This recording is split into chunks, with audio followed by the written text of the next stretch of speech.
Salut camarades, dans cette vidéo on part pour un road trip en camping-car dans l'Europe. C'était vraiment une super aventure, j'ai pu faire ça avec des potes il y a un an et j'ai vraiment adoré. On a vu vraiment de très belles choses, on a bien déliré et c'est quelque chose à faire. Donc on avait fait environ 2500-3000 bornes avec le camping-car dans l'Europe, on avait fait 6 pays. Vraiment une aventure au top, en plus le camping-car c'est pour 3 personnes donc c'était vraiment parfait. Bon, même s'il manquait par exemple la douche, mais je veux dire, même s'il n'était pas tout jeune, on n'a pas eu de problème avec et ça nous a permis de vivre vraiment une super aventure. C'est le camping-car du père d'un pote. Et donc on a pu zinguer avec ce dernier en Europe. Et vraiment une super expérience sur laquelle je reviendrai. Je vais tout d'abord présenter les avantages et inconvénients de ce type de transport et de ce type de trip.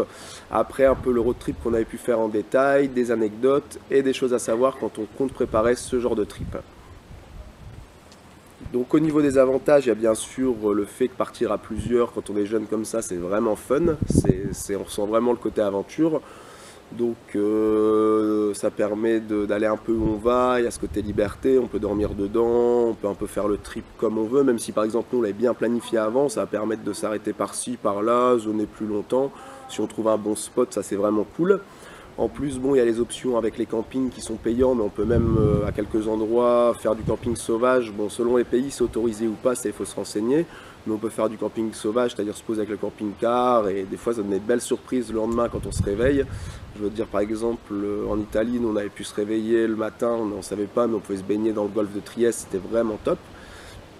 Donc ça c'est un des gros avantages, ce côté liberté, même rencontrer des gens au gré des rencontres. Pourquoi pas aussi faire venir des gens pour l'apéro dans le camping-car, hein, ça c'est top, c'est qu'il y a de la place. C'est vraiment un espace de vie, ça c'est ce qui est bien, on peut cuisiner, on peut se laver dedans même, il y a une salle de bain, enfin il y a tout ce dont on a besoin, c'est un peu comme si on partait avec sa maison. On peut aussi emporter beaucoup de choses avec soi, ça évite de dépenser sur place, on est très bien équipé. Ça bien faire gaffe en fonction des saisons aussi, on va dire, c'est le gros avantage, tout comme les coûts. Je veux dire, par exemple, on était à 3, on a pu diviser les coûts. Par exemple, pour l'essence, pour tout ce qui est péage ou vignette dans certains pays, ça permet d'être assez économique, tout comme le fait de faire des courses avant, enfin faire des courses dans les supermarchés, et toutes ces choses-là, hein. Ça permet de grappiller pas mal au niveau financier. Plus, comme j'ai dit précédemment, il y a pas mal de places de camping qui sont gratuites à certains endroits. On paye par exemple juste l'électricité, ça c'est vraiment top.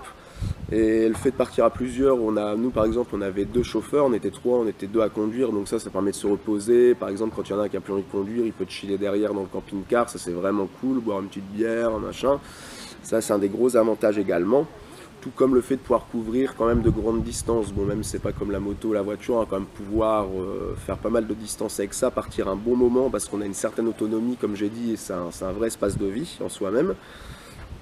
On peut toujours changer, enfin prendre des affaires, on peut vraiment faire ça comme on veut, partir dans toutes les saisons, partir à n'importe quelle saison, ça c'est vraiment top également.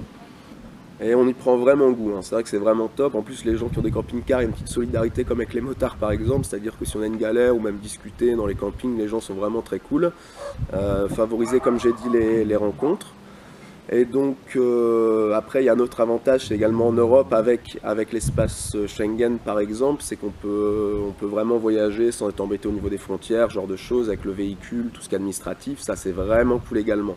Donc de nombreux avantages, moi je trouve, pour ce mode de vie, c'est même un peu, ça fait un peu la hippie à la cool, quoi, ça c'est vraiment sympa. Et donc, pas hésiter à profiter des endroits où on est également, comme j'ai dit, ça c'est vraiment cool.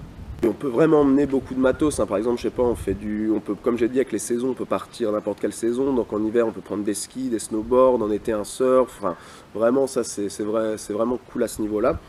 Et ouais, comme l'indépendance qu'on a en général, hein, je veux dire, c'est vraiment la liberté, l'indépendance, est assez confortable comme mode de transport, on va dire. Finalement, bon, même si niveau place, ça peut à 3, on peut être un peu à l'étroit de temps en temps, ça reste quand même, pour moi qui aime bien zinguer à l'arrache, un moyen de transport convenable, quoi, on va dire.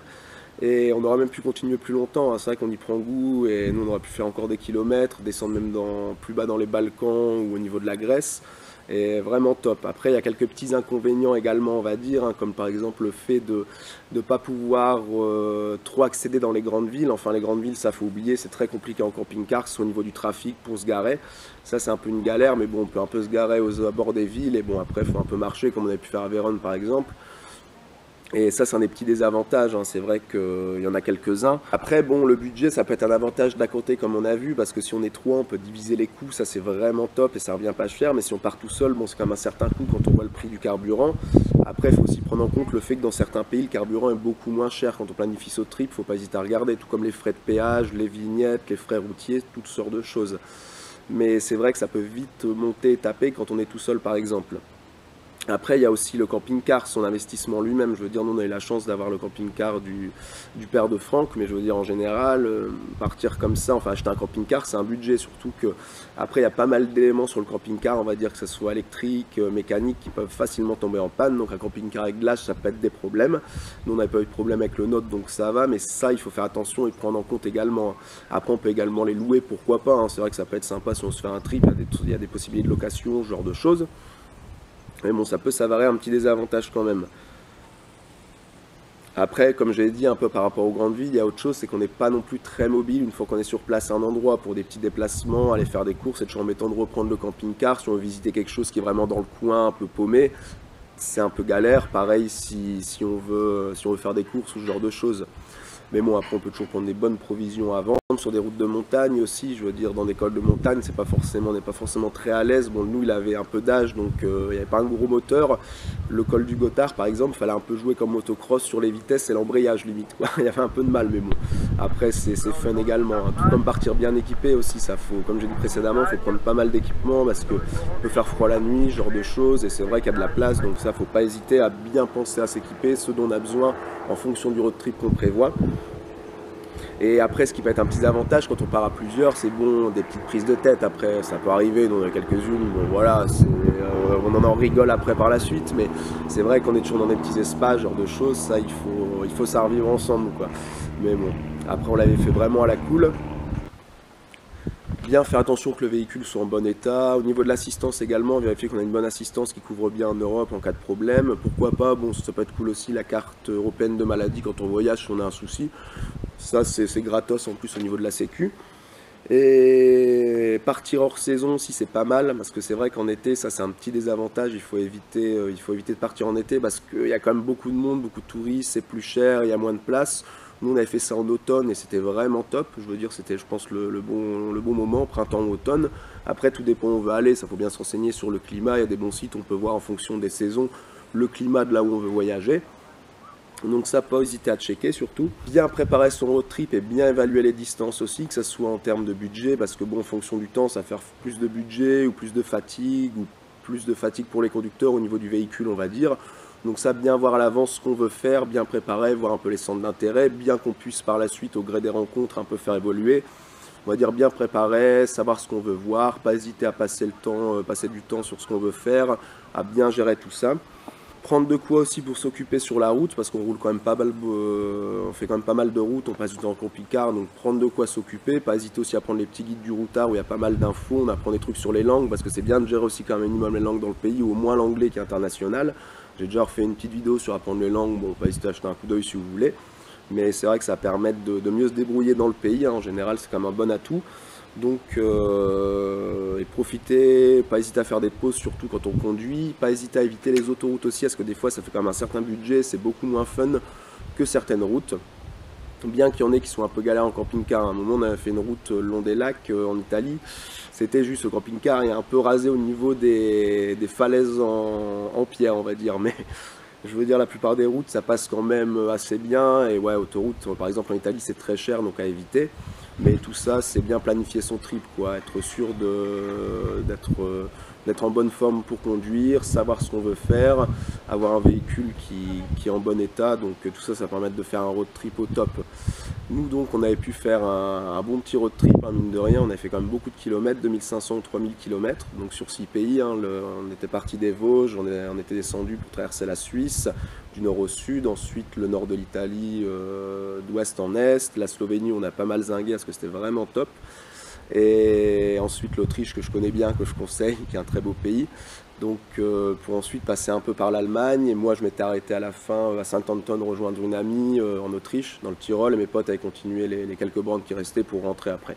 Donc une bonne petite aventure, on a bien déliré, même dans tous les sens du terme, on a eu pas mal de péripéties, on a vu des belles choses, donc vraiment top. Ça, on va en camping-car, c'est une grosse aventure, partir comme ça en Europe, c'est des bonnes découvertes et des bons souvenirs. Bon là c'est le moment du départ. Voici Franck, je vous présente Franck. Dis bonjour à la caméra, Franck. Voici Laure, bonjour. Elle est en train de manger, Laure est polie, elle dit bonjour. Franck n'est pas poli, elle ne dira pas bonjour. Et me voici, Igor. Bonjour. Et donc voilà notre premier petit repas. Là on a acheté des courses, je crois qu'on en a acheté beaucoup trop. On a acheté de quoi nourrir un camp de réfugiés. Et voilà, après on va se mettre en route tout doucement. Bon, le temps n'est pas de beau fixe. Là on est parti pour rejoindre la Suisse. Et tout va se passer au mieux, hein. Allez, Bessos. Donc nous on était partis des Vosges, on s'était tous rejoints chez mon pote et comme j'avais dit on a un peu fignolé les derniers détails pour le trip ensemble. On avait un peu vu comment fonctionne le camping-car, comme il y a pas mal d'éléments, hein, tout ce qui est gaz, au niveau de la gestion pour l'eau, tout ce qui est électrique, batterie, enfin pas mal de choses. Donc ça son père nous avait bien expliqué. Et ça va, donc je crois qu'on avait pas mal écouté, on n'a pas trop galéré avec tout ça. On s'est bien occupé du petit camping-car, il nous l'a bien rendu. Et donc on est parti des Vosges, on avait traversé le ballon des Vosges, hein, le parc naturel des ballons des Vosges. Après on était descendu jusqu'à la Suisse. Donc après on avait pris la fameuse vignette suisse, on a continué jusqu'à Lucerne. Lucerne qui est vraiment une très belle ville, franchement très jolie, au centre de la Suisse. Après on avait fait un petit détour par une biosphère qui était juste à côté. La biosphère Entelbusch. Bon, c'était pas non plus si fou, mais ça vaut le détour. Et après, bon, ça c'était vraiment pas mal. On avait continué vers le Gothard. On s'était arrêté une première nuit, donc c'était notre première nuit. On s'était arrêté devant un hôtel abandonné. On avait mangé, c'était le premier petit repas, machin, notre première nuit, on va dire, dans le camping-car. Et on avait d'ailleurs fait pas mal de courses avant de partir. C'était quand même bien blindé, on va dire. On aurait pu, on avait de quoi faire. Et du coup, on a fait la nuit là et je suis allé visiter le petit hôtel abandonné. C'était vraiment un peu flippant d'ailleurs. Je suis allé la première fois tout seul, je suis entré par une fenêtre derrière et il y avait plusieurs étages, donc j'ai déjà fait pas mal d'étages. Après, je suis retourné avec ma pote, on y allait à deux dedans. Un peu flippé aussi, elle, et c'était assez cool. Malheureusement, j'avais pas filmé, mais bon, une expérience assez marrante. C'était un peu avant le Gothard, c'est un vieil hôtel abandonné. Et donc après, on avait continué vers le Gothard. Mais les paysages magnifiques. À côté de moi, Victor Hugo. On dirait plus un acteur porno avec mes lunettes, avec sa petite coupe mulet, Tony Vérel. Et derrière, Laure, c'est malade, mourante, bientôt, on la revend, mais on la revendra moins cher. Bon alors. Et tout le col du Gothard, bon le temps n'était pas au rendez-vous, mais super beau. Le Gothard passe vraiment magnifique. Ça nous a permis d'après de rejoindre la région des lacs. Donc d'ailleurs dans le Gothard... Je veux dire, dans le col, fallait s'habituer un peu au camping-car parce que bon, moi j'avais fait ça en moto, c'est pas la même d'ailleurs au niveau des sensations, de la vitesse, bon, on trouve pas les mêmes vitesses ou les mêmes distances. C'est vrai qu'avec le camping-car, des fois ça partait un peu en vrille dans les virages, surtout qu'en plus je filmais, donc ma pote était pas rassurée, on rigolait bien tous les deux avec Franck, et alors ça allait pas trop. Et après on avait continué donc jusqu'à la région des lacs, ça on avait pris plein la vue hein, dans le Gotthard Pass, dans les Alpes suisses, vraiment très beau. Et la région des lacs au top aussi, on a fait Locarno qui est encore en Suisse, c'est vraiment très beau, hein, une petite ambiance vraiment très cool, on voit qu'on se rapproche d'Italie, d'ailleurs on est dans la Suisse italienne dans cette partie-là, et vraiment adoré, hein, très beau, charmant, et c'est vrai qu'on avait passé un peu de temps là-bas. À Locarno en plus il y a un petit microclimat qui fait que c'est vraiment sympa. Et après on avait continué vers Com ensuite, Com qui est assez connu, qui est une très belle ville également, qui est directement sur le lac de Com comme son nom l'indique, donc magnifique, pour ensuite continuer tout le long du lac de Com. Bon d'ailleurs il y avait des petites routes, on avait un peu galéré, c'était un peu serré avec le camping-car, hein, on a un peu râpé sur les murs. C'était un peu la mission. C'était mon pote qui conduisait ça, hein. J'étais en pause bière on va dire derrière tranquille, mais comme on se relayait pour conduire, ouais, hein, c'était beaucoup plus sympa comme ça. On faisait pas mal de pauses sur la route, hein. On n'hésitait pas à en profiter, on s'arrêtait manger, boire un coup, visiter quelque chose. Ça c'est le gros avantage avec le camping-car. Et donc après on s'est arrêté à Bellagio, hein. On avait longé le lac au sud-est. Bellagio qui était vraiment top également, très beau. Très belle ville, donc là je veux dire on commençait à en prendre vraiment plein la vue. En plus il faisait beau, on était encore au mois de septembre je crois, fin septembre, mais c'était encore au top. Et en plus, on délirait bien. Bon, on tentait un peu l'italien, c'était pas trop ça, mais ça allait. Très très beau Bellagio. En plus, on mange très bien, on mange pas cher en Italie, ça c'est cool. Et on s'était arrêté dans un camping après le soir qui était directement sur le lac de Comme. Vraiment cool ce camping. Je sais plus exactement lequel c'était, mais il y en a pas mal le long du lac de Comme. Et ça vaut vraiment le coup de passer une nuit là-bas, ça c'est clair.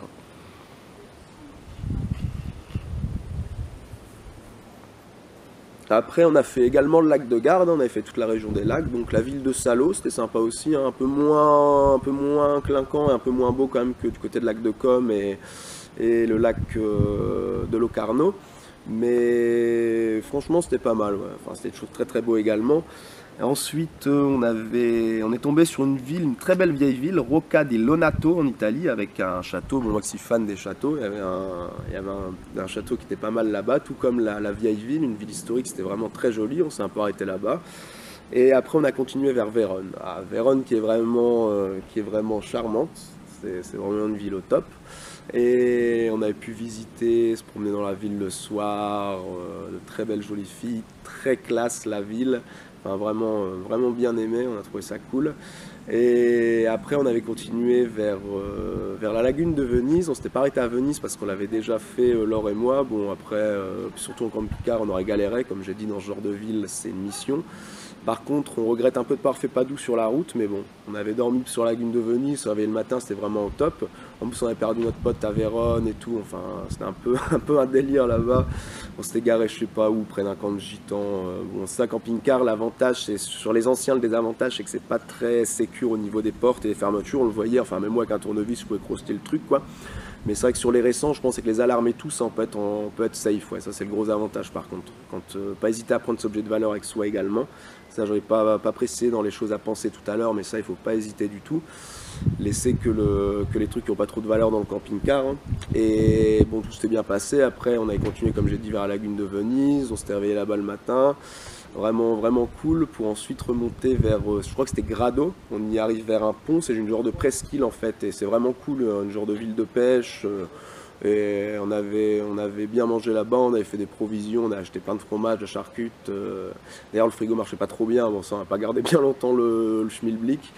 Et derrière, on avait continué donc le long du golfe de Trieste, ça c'était vraiment au top, Duno, vers la ville de Duno.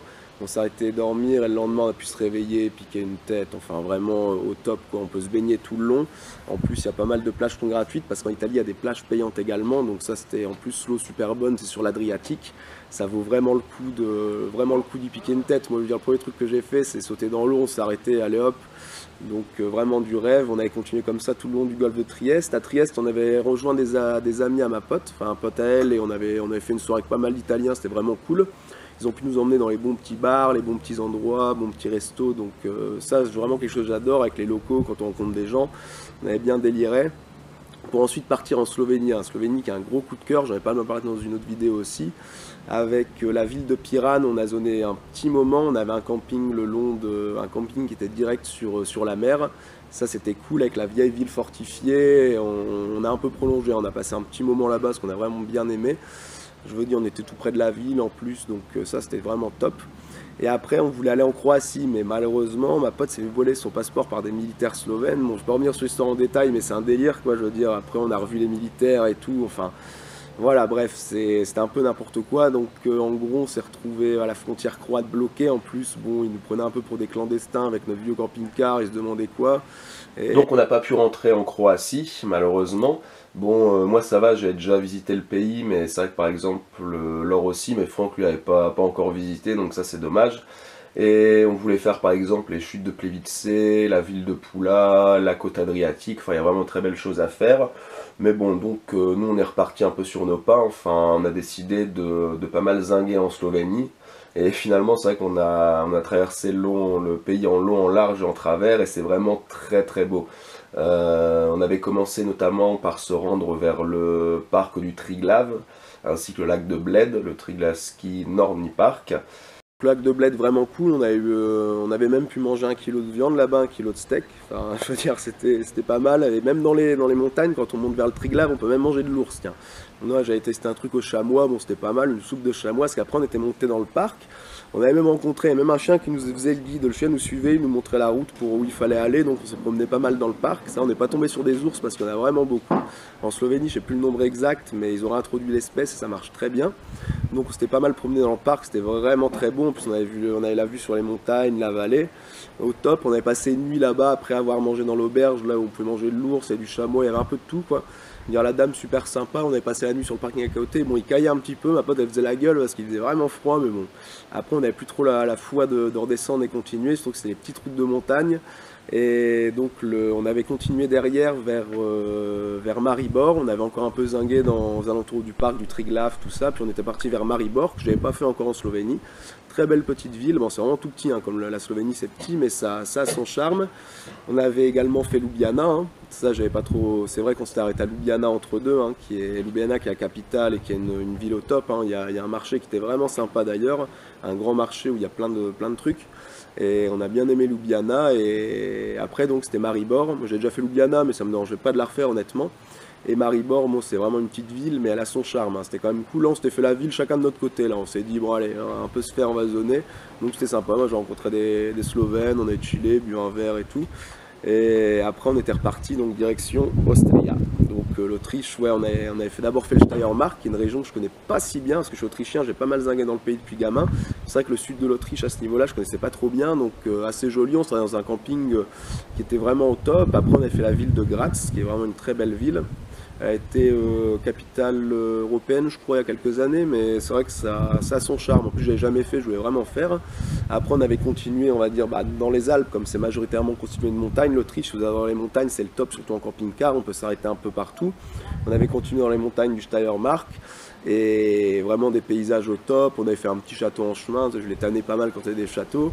Et derrière, on avait pu faire la région des lacs. Je voulais absolument leur montrer la région des lacs, les Salzkammergut, qui est vraiment très belle, avec par exemple la ville d'Allstatt, qui est au patrimoine de l'UNESCO et qui est le berceau, on va dire, de la civilisation d'Allstatt, hein, vous pouvez vous renseigner là-dessus.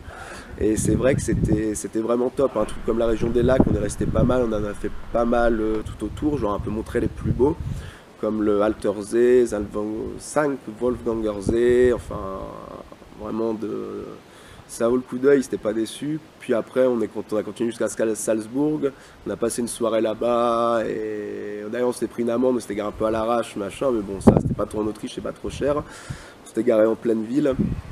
Et du coup c'était plus ou moins la fin du trip. Après on est un peu passé par l'Allemagne, hein, pour après piquer vers le Tyrol. Moi ils avaient été sympas les potes, ils m'ont lâché chez une amie en Autriche dans le Tyrol. Donc là c'était la fin du trip, hein. On avait passé je pense, il me semble, plus ou moins 2 semaines en tout pour ce trip qui était vraiment une super aventure. Ça on va s'en souvenir, hein, je veux dire, ça nous a marqué, on a pas mal rigolé, hein, que ça soit la Chartre, on a carrément fait une Chartre dans le camping-car de vie, enfin quand on a écrit le truc on aurait dit des avocats ou des juges, enfin c'était vraiment super fun, enfin des bons moments quoi. Et c'est vrai que bon après ça restera une belle expérience, on a vu de très belles choses, on a appris pas mal de trucs en général, et camping-car ça reste un moyen de voyager vraiment très cool, hein. C'est un peu à la hippie quoi, je veux dire, pas de prise de tête, donc vraiment sympa. Et derrière, ouais, moi j'étais resté en Autriche, eux, sur une journée, ils avaient rejoint, on va dire, les Vosges, quoi. Donc c'était un peu la fin du trip, ouais. Et puis après Saint-Anton, j'ai fait une saison là-bas de ski d'ailleurs, hein, après que j'ai un peu zoné là-bas, j'ai rencontré ma pote. Donc je ferai peut-être une autre vidéo là-dessus d'ailleurs, mais c'est vrai que le camping-car, bon, il y a pas mal d'avantages comme ça à partir entre potes quand on est jeune, hein. Je conseille vraiment une très belle aventure.